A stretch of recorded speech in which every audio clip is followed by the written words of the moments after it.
They'd stuffed my life into black garbage bags. The lobby reeked of coffee and ammonia, the kind of smell you associate with bleach and betrayal. My boss, Greg, stood by the front desk with 3 managers behind him like a firing squad. My coworkers were pretending to check their phones, but I could feel their eyes. "You're 25, Greg said. "We're downsizing. Get out now." No meeting, no warning. Just my belongings, crushed, spilling out of cheap plastic, on display like trash. I didn't speak. I didn't give him the satisfaction. I just smiled, picked up my car keys, and walked out without touching a single bag, because I'd already taken everything I needed. Flashback, 1 year earlier. When I first met Greg, he called me the future of the company. He said I had energy and instinct. He invited me into meetings most interns never saw, asked my opinion, laughed at my ideas like they were genius. Back then, I believed him. I worked late, brought him solutions before he knew there were problems. I was loyal in a way only the young and hungry can be. But loyalty is a one-way street for people like Greg.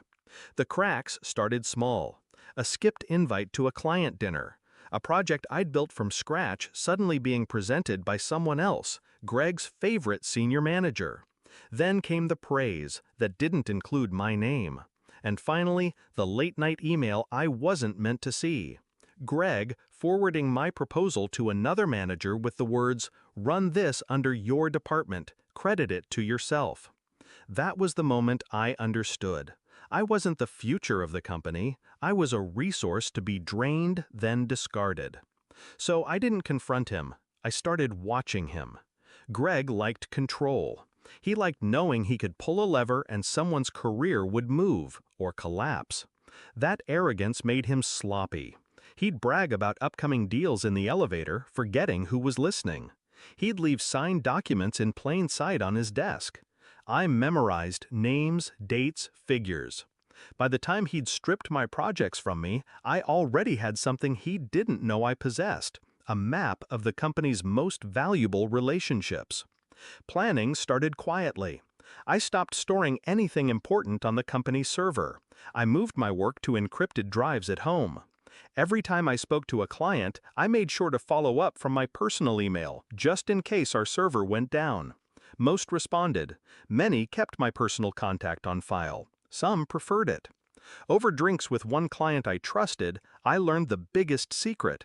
The company's 3 largest accounts were considering moving elsewhere. Greg didn't know yet. I decided to make sure that elsewhere was me. Execution took months. I reached out to those accounts not to poach, just to build trust. I anticipated their needs, solved problems before they escalated. I didn't ask them to move, I just made it easy to imagine working with me directly. Meanwhile, I started a side company, quietly, legally, under a name that could never be traced back to me until I wanted it to be. I set up contracts, I rented a small office, and I waited. The firing was my green light. When I saw those garbage bags in the lobby, I knew Greg thought he'd humiliated me. That was his style, public execution to scare the rest. I didn't touch the bags. I walked past him like he didn't exist, got in my car, and drove straight to my new office. By the end of that week, I'd sent polite, personal emails to every client I'd ever worked with, letting them know I was available for consulting work if they ever needed me. Within 3 days, 2 of the 3 largest accounts called me. Not Greg, not the company, me. 2 weeks later, the messages started. First, an email. "Hey, just wondering if you have a moment to chat." Then a text. "Can you talk today?" Then 20, then 40, then 80 messages across every platform. Email, text, LinkedIn. The tone shifted from casual to panicked. "Clients aren't renewing. We need to discuss this ASA. Where are you?" I didn't answer. The confrontation came by accident. A month after I left, I saw Greg in the lobby of a downtown hotel. He looked thinner, grayer. I walked past him, but he caught my arm. "What the hell did you do?"